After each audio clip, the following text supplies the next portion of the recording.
Be it a ferocious Daedroth from the depths of Oblivion, or the infamous frost giant Karstag, the Elder Scrolls universe has some of the coolest creatures I have ever seen. Take any bestiary from the shelves of your local Tamrielic library and you will find it filled with examples of dangerous beasts and menacing monsters. As you thumb your way through the pages, those with a keen eye may notice that many of the beasts listed within are quite misunderstood. Beings such as goblins, minotaurs, and giants are all too frequently passed off as mindless savages, skirmishers, and brutes. While the distinctions are not always clear, many listings within a bestiary would be more fittingly known as races when one truly understands just how sentient and complex they are. One such entry in an Elder Scrolls book would be the mighty Centaur. What's going on, ladies and gentlemen? My name is Michael and welcome to FudgeMuppet. Today we're going to be talking about Centaurs, beings well known to those who are fond of the fantasy genre and studying mythology. They have been present in the tales of ancient Greeks, in Russian folklore, and depicted in ancient Roman and Indian paintings and carvings. Everyone knows the classic Centaur image used to represent the astrological sign of the Sagittarius, but not every Elder Scrolls fan knows that Centaurs do indeed fit into their favorite fictional game series. Like many of the lesser-known beast folk of Tamriel, the nature of Centaurs is shrouded in mystery. If you've played the Elder Scrolls 2 Daggerfall, you would know that these half-horse, half-humanoid beings did roam the lands of the Iliac Bay region and had no hesitation when it came to getting in your face and trying to slay you with their giant spears. As a result, I can't exactly blame you for seeing them as nothing but savages, more animal than man, and less sophisticated in thought than the playable races. Perhaps you were right, maybe they aren't too intelligent. However, there's certainly evidence suggesting otherwise. It might sound a bit funny, but one of the most obvious things to me is that Centaurs have the upper body of a man, including the head, and surely as a result, the brain. I think it's safe to say there's a good chance Centaurs could be as smart as the civilized races of Tamriel, as we can only assume they have the brain of man or mer. It's not like they have a horse head and human legs, but of course we want actual lore confirmation, don't we? So let's open the Daggerfall user guide, which is actually one of the best pieces of lore we have for Centaurs. The guide actually has a bestiary section which provides us with a neat passage we can draw conclusions and speculate from for this discussion. It reads, "Centaurs are ancient and mysterious creatures, alternatively worshipped and despised. Legends of their exploits range from the epic to the pornographic, perhaps for no better reason than that they have varied personalities. The Council of Artaeum have called the Centaurs true followers of the Old Ways of Tamriel, referring to the complex system of ancestor worship that Artaeum itself espouses. All that one can certainly say about Centaurs is that in battle there are few who are equal." There's a lot we can gather from this small passage alone. Firstly, it is mentioned that Centaurs have varied personalities, with all kinds of legends written about them. This is a trait not found in true beasts. Things like Chorus or Frost Trolls don't really have different personalities. Instead, they seem to follow their instinctual programming more, living in the same types of habitats and acting on the same innate desires and fears. More sapient beings, such as the 10 playable races, exercise a larger degree of free will and desire. Some travel the continent seeking fame, wealth, and glory. Others stay in their hometown and make a simple living as a merchant. Some are puppeteered by their hearts and would pick up every stone on the beach to prove their love to a special someone. Unfortunately, we do not have access to all of the legends about Centaurs, but the large range of personalities they are said to possess seems to align more so with that of an intelligent race. If they have been involved in epic legends, then Centaurs must have a brain that has the potential to develop grand ambitions outside of a kill, eat, and sleep lifestyle. Also, Centaurs taking part in raunchy exploits, if true, seems to imply they take pleasure in recreational experiences of the flesh and can do so for enjoyment as opposed to purely for breeding. This is another attribute often shared by more intelligent life forms. But what truly puts the icing on the sweet roll in regards to intelligence is that the Council of Artaeum call Centaurs true followers of the Old Ways, in reference to the complex system of ancestor worship that Artaeum itself espouses. For those who aren't familiar, this is talking about the one and only Psijic Order, those mystical high elves who seem to have the most powerful and mysterious magic abilities in all of Elder Scrolls history. If they say Centaurs are true followers of the Old Ways, which the Psijic Order also embraces, then there must be more than meets the eye here. Maybe Centaurs can actually use magical powers, despite them only using melee attacks against you. It's hard to know for sure. They do have innate magic resistance. Perhaps this is a blessing of sorts, received by following the Old Ways. The Old Ways also lends itself to the study of mysticism, which interestingly has been shown throughout different Elder Scrolls games to have spells that protect one from enemy magic, be it by dispelling it or even reflecting it. It would be cool if Centaurs could use mysticism, but I get the feeling that their following of the Old Ways is more like a spiritual, esoteric belief system without magic casting involved. The Old Ways is very ambiguous, and I'll show you exactly what I mean with a quote from 2920, the last year of the First Era. "There are layers to understanding all things," said Sothersil. "The common man looks at an object and fits it into a place in his way of thinking. Those skilled in the Old Ways, in the way of the Psijic, in mysticism, can see an object and identify it by its proper role. But one more layer is needed to be peeled back to achieve understanding. You must identify the object by its role and its truth, and interpret that meaning." If the Psijics are correct in saying the Centaurs are followers of the Old Ways, then surely they are capable of high-level thinking. I also wouldn't be surprised if, similarly to Minotaurs and Goblins, Centaurs have shaman-like figures in their culture who help deliver teachings on the Old Ways. Ancestor worship related to the Old Ways is not as simple as worshipping one's parents or grandparents. Instead, it likely relates to the ancestral spirits who came into being at the beginning of creation itself. The Daggerfall user guide referred to the Old Ways that Centaurs follow as being a complex system of ancestor worship, and I can imagine the Centaurs having a more primal, original understanding and therefore reverence of the oldest spirits, of the Et Arda. Whatever they believe, the Psijics seem to agree that it's true. Perhaps the Centaurs revere the Elnathay, or maybe they believe themselves to be created from something different to the more mortal races, and therefore look down on them. We know from the Elder Centaur dialogue in the Legends card game that Centaurs aren't too fond of mortals. "Mortal filth! I'll stomp their bones to dust! Pitiful creature! Two-legged freak! The mortal shall tremble before me!" The Elder Centaur is not too friendly, but he definitely gets my speculation engine running hot. It is interesting that he refers to others as mortals. You could argue it implies that Centaurs have a longer lifespan than your average man or elf. While we should take stats from Daggerfall with a grain of salt, it's worth pointing out that Centaurs do have 95 endurance, which falls into the 89+ area titled Immortal. If you do want to go further into analyzing stats, Centaurs do have 0 spell points, yet they were given a high intelligence attribute of 80. Intelligence governs total magic potential, and a score of 80 places Centaurs into the category of brilliant, above the range for very intelligent, and below the level of genius. In conjunction with what the Psijic Order said about them, I just think there's no way they can be simple-minded creatures.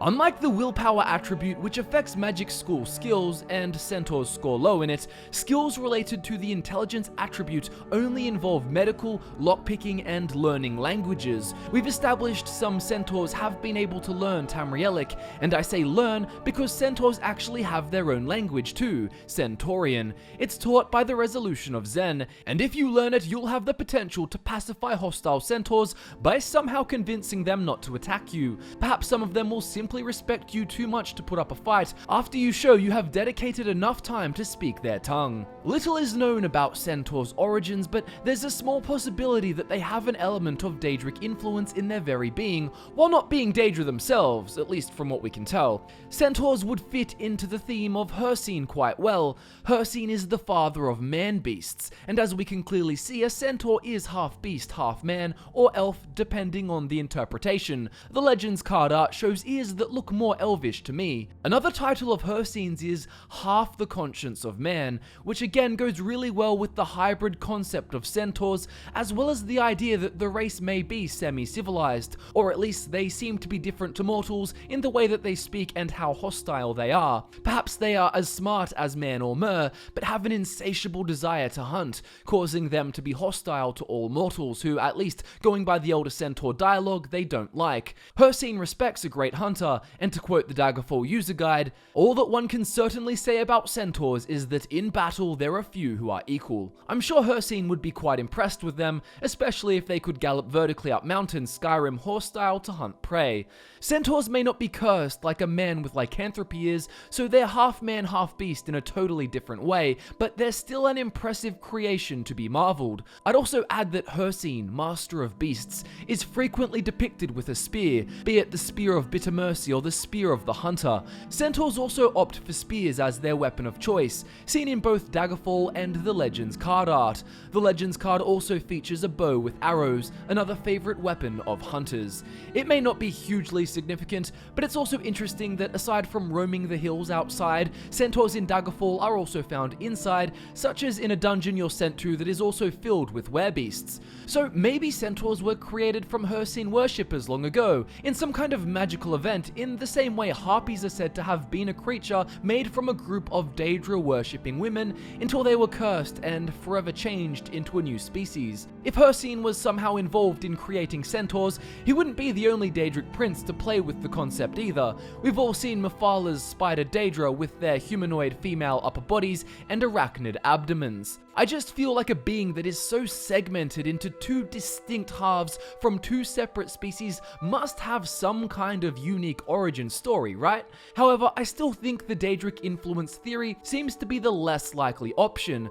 So let's take a look at some other pieces of source material that talk about centaurs being around during the early moments in the timeline. Most of them talk about Valenwood, but there is a text found in the Elder Scrolls Online written by a priestess. It's titled The Martyrdom of Saint Pelin. It says, "Now Saint Pelin lived back in the early part of the First Era, when the world was stranger than today. At that time Tamriel was largely untamed, and our ancestors had to be strong and brave, for the woods and hills were home to things like bull men and centaurs and fire serpents.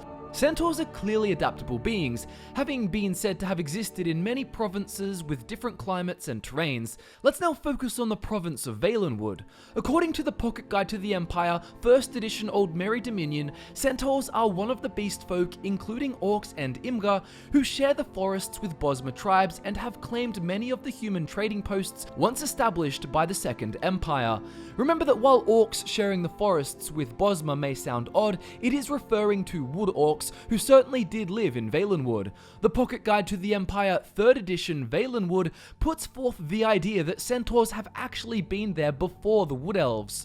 It reads, "Before man or mer came to Valenwood, the forest land was a salmagundi of creatures and strange civilizations. Centaurs, hippogriffs, satyrs, minotaurs, giants, basilisks, fairy folk, hydra, and intelligent apes all flourished there before the first Old Mary stepped onto its shores. Indeed, the first challenge for the early Old Mary was to rise from prey to predator in the forest's intricate hierarchy of life." Now there's all kinds of stories about how the Wood Elves really got to Valenwood. There's the idea they migrated there from the Somerset Isles after leaving Old Maris. There's the theory that Tamriel actually is Old Maris and they were there all along and adapted to the forests. And of course the creation stories of formless beings which were given shape by Ifri, god of song and forest.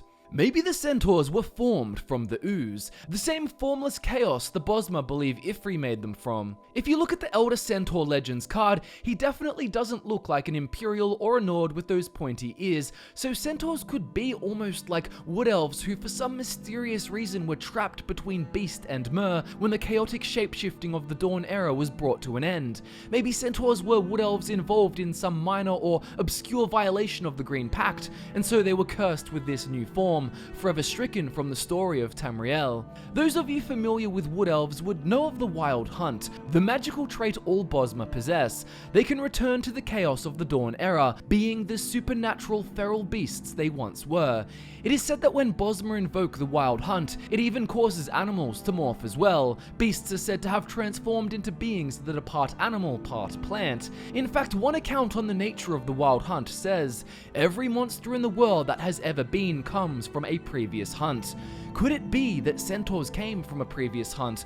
Monsters created by the Wild Hunt are said to be long-lived, vicious, and changed irreversibly. There are also beings known as changelings, forest spirits who can shapeshift. They refused Ifri's Green Pact, becoming known as Oathbreakers, and can assume the forms of other creatures at will. They can also blend into society with their humanoid form.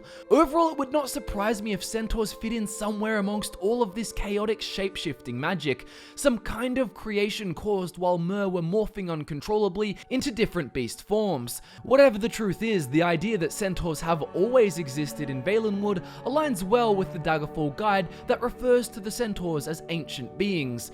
There is another text, chapter 2 of A Dance in Fire, which mentions Centaurs being in Valenwood. While it's a narrative, the author says the protagonist in it is a real person. It talks about a revelry in the city of Falanesti, a big celebration of people jammed together, eating, drinking, and dancing. They were largely Bosmer, true natives clad in colourful leather and bones, with a close minority of orcs. Whirling through the throng, dancing and bellowing at one another were a hideous ape people. A few heads bobbing over the tops of the crowd belonged not, as Scotty first assumed, to very tall people, but to a family of centaurs. We do not know how much truth there is to this revelry, but it's still another reference of centaurs being known to be in Valenwood. It throws in the idea that they may be quite capable of socializing with other races, though it doesn't really add up with the anti-mortal sentiment shown from the Legends card Elder Centaur. The word family is also interesting. Whether or not this is simply being used to refer to a group of centaurs or an actual family unit is not clear. We've only seen the fully grown, muscular, masculine centaurs so far, but there definitely could be children and female centaurs. Perhaps females are simply rarer, and as is the case among some of the other misunderstood races, maybe they serve as shamans if such spiritual leaders do exist. However, on the other hand, it could be that they are these immortal higher beings, which don't reproduce like mortals do, hence their self-defined distinction. But let's move to a final source regarding centaurs in Valenwood. There's a quest in The Elder Scrolls Online where you investigate wood orc activity in the ruins beneath Eldenroot. Eldenroot is situated around the ancient Grat Oak tree known as the Elden Tree, which is said to have seeded all of Valenwood. During the quest called Ancient Remains, a Breton member of the Mages Guild explains, Elden Hollow was the final resting place for generations of centaurs and minotaurs. Imagine the undead army one could raise here. Centaurs having designated places for death reinforces this concept of a more spiritual element of centaur culture. It even hints that they may have had something to do with minotaurs. Overall, the Centaurs are one of the most mysterious races we've ever talked about on FudgeMuppet, and with everything we've covered, you can see why over time they've been both worshipped by some and despised by others. Clearly, so much of what there is to say about them comes down to some educated conjecture, and there's still no definite answer to their origin story. This ancient, intelligent, violent group of spiritual beings is just so cool, and I really hope we can hear more about them in The Elder Scrolls 6, especially if we return to the location of High Rock, Hammerfell, or both. Thank you so much for watching the video all the way through, and if you'd like me to explore the lore on any other lesser known races, such as Harpies, let me know in the comments below. Social media links are in the description. As always, my name is Michael, and I look forward to nerding out with you again very soon.